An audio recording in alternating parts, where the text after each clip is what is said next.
guys that I launched off to tell about electives in the previous video, but I got a sense that a lot of you have a preconceived notion about USCE, which I must address before we head on. So let's understand what I'm speaking about. There are certain myths that I will address, so let's start with myth number 1. USCE is equivalent to letters of recommendation. That is not true, guys. While LORs are important, that is not the whole deal. So let's understand what I'm trying to convey in a broad sense. So when you submit your application towards residency, you do not submit a pre-made CV. ERA's electronic residency application system generates one for you. And this CV has a lot of components to it. So let's look at the component which covers the USCE, and that is called experiences. Now, experiences has 3 subsets to it: work experience, research experience, and volunteer experience. Now let's look at all of them one by one. Work experience. Work experience includes electives, sub-internships, externships, and more involved observerships or other kinds of work experiences. So what are the parts that are supposed to fill under work experiences? First, the title of the work experience, say, a hem-onc elective at Yale University in my case. Then, the supervisor of your elective. Then, the average number of hours you worked in a week. And then a job or a work description. Now, this description has to be legitimate and what all you did on that elective. So you will tell all about what patients you saw, what cases you presented, who was your attending you worked with, if you did any hands-on procedures like lumbar punctures, for instance. What kind of journal clubs or presentations did you give, if any? And if you work with any resident to collect data or what have you. So basically, this description is an important part of your CV at the end. So if all you have done during your elective is to pursue an attending for an LOR, you cannot write information in this part of your CV which is actually true. So focus on that, guys.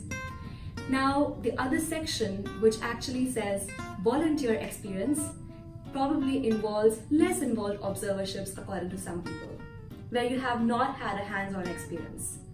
While this volunteer experience will have a lot more, and I will speak about it later in this video. The third part is the research experience, which actually involves research fellowships, which we'll talk about later, and research electives. Now, I'm aware that Johns Hopkins has a research elective. I believe some other places do as well. So those electives will come under research experience. Myth number 2. Graduates barely have a shot at getting a good USCE. Not true, guys. Do not feel discouraged as you have several options out there.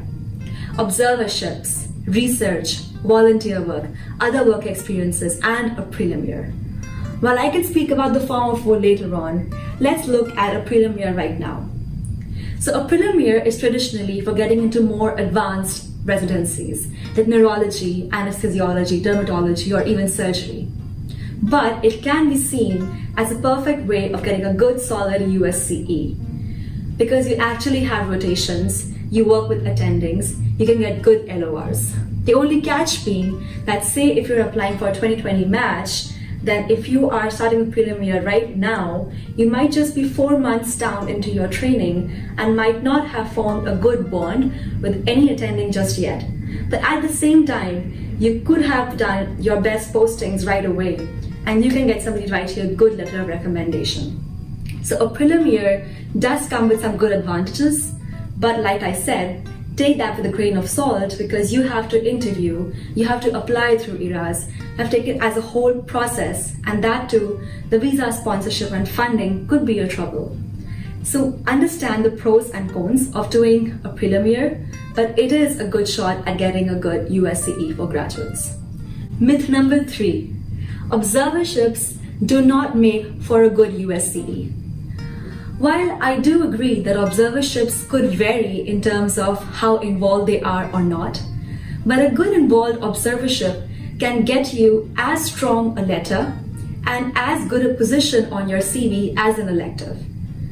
So now the way of finding that out is through forums and reading people's experiences on how involved an observership was at a particular place.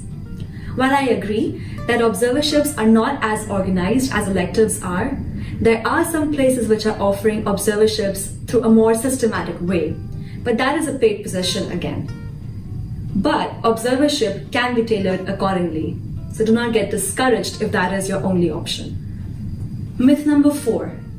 USCE is United States Clinical Experience true, but there is no place on an ERA CV which actually says that you have to write only about USCE. So your work experience may or may not equal USCE. Even about a very important posting that you've had, for instance, say community medicine, and you have worked very intensively on a project and you've actually dedicated a whole 1 year to that, you can actually write that as a work experience on your ERA CV.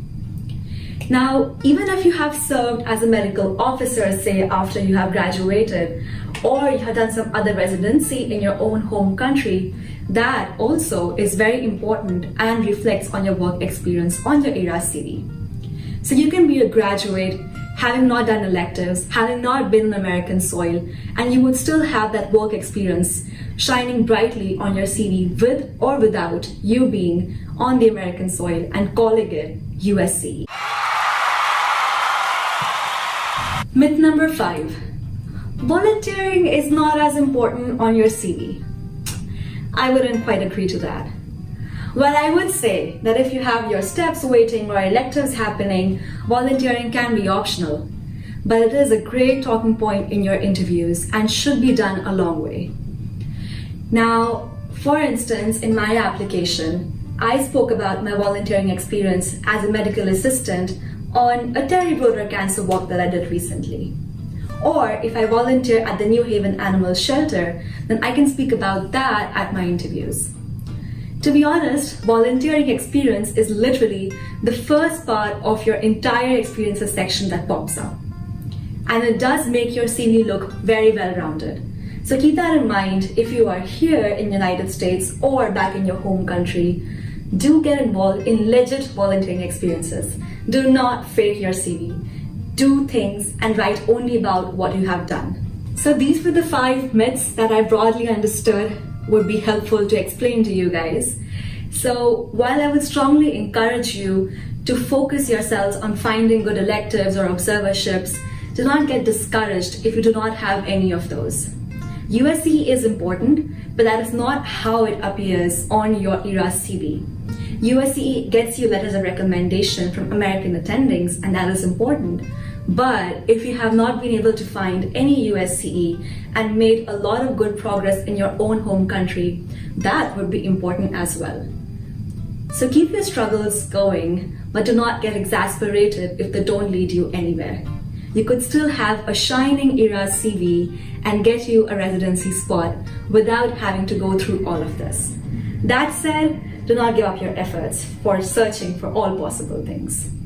So I hope this video addressed some questions that I felt were popping up in different people's minds in different ways. And I hope you like the video and subscribe if you think this all is pertinent to you. And stay tuned, stay warm. It is -6 degrees outside and I'm going to finally head out after work, 7:30 p.m. on a Friday night, but that's what it is. Well, goodbye. Stay tuned.